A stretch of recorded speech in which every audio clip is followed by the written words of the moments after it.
नमस्कार दोस्तों, स्वागत करता हूं आपका चैनल क्रिकेट पंडित में।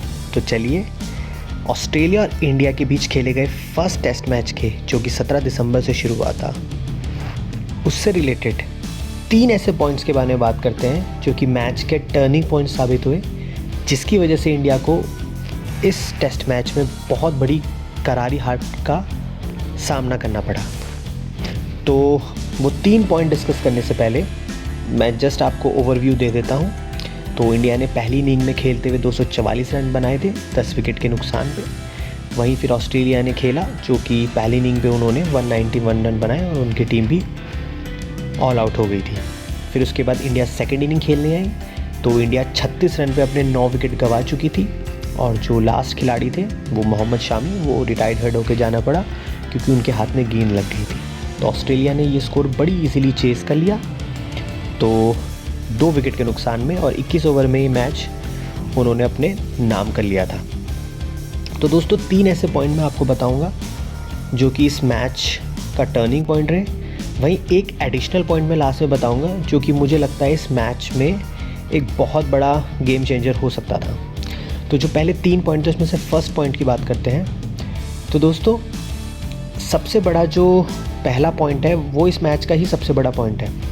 तो जो विराट कोहली का रनआउट था पहली इनिंग में, वो सबसे बड़ा टर्निंग पॉइंट था क्योंकि जो विराट कोहली थे वो बहुत ज़बरदस्त खेल रहे थे और 74 रन पे उस टाइम थे। रहाणे के साथ उनकी पार्टनरशिप बहुत अच्छी चल रही थी, लेकिन रहाणे ने उनको एक कॉल करा और रहाणे ने वो शॉट खेला और रहाणे की ही कॉल थी जिसमें कि विराट कोहली ने डायरेक्टली भागना शुरू कर दिया। फिर आधी क्रीज पे जब विराट कोहली पहुंच चुके थे तो रहाणे ने मना कर दिया, तो काफ़ी आगे निकल चुके थे, इस वजह से रन आउट हुए विराट कोहली। तो वो कॉल, इस कॉल में सारी गलती रहाणे की मानी जाएगी क्योंकि उन्हीं की कॉल थी और वो भागे भी नहीं।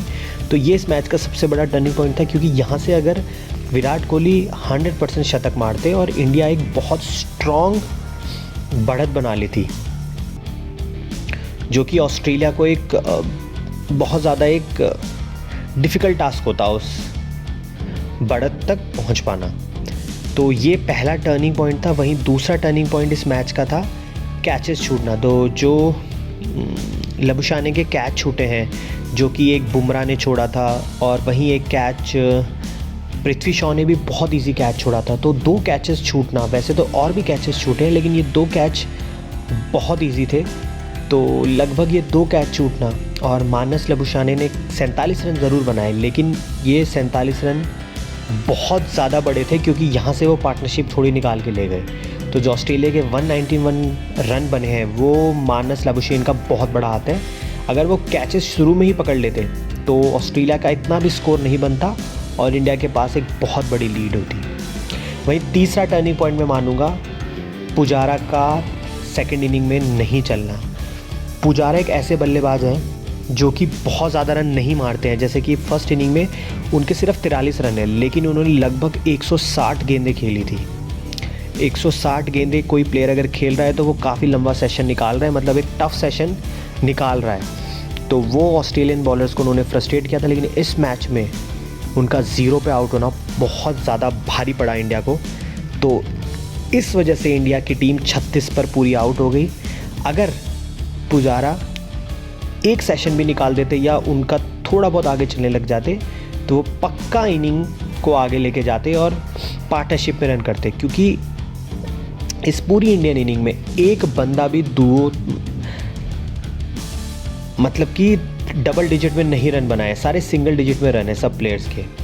तो ये एक टर्निंग पॉइंट था क्योंकि अगर पुजारा चलते तो पुजारा लंबा खेलते और इनिंग को बिल्ड करते और एक एंड रोक के रखते। तो टेस्ट मैच में ये बहुत ज़रूरी होता है।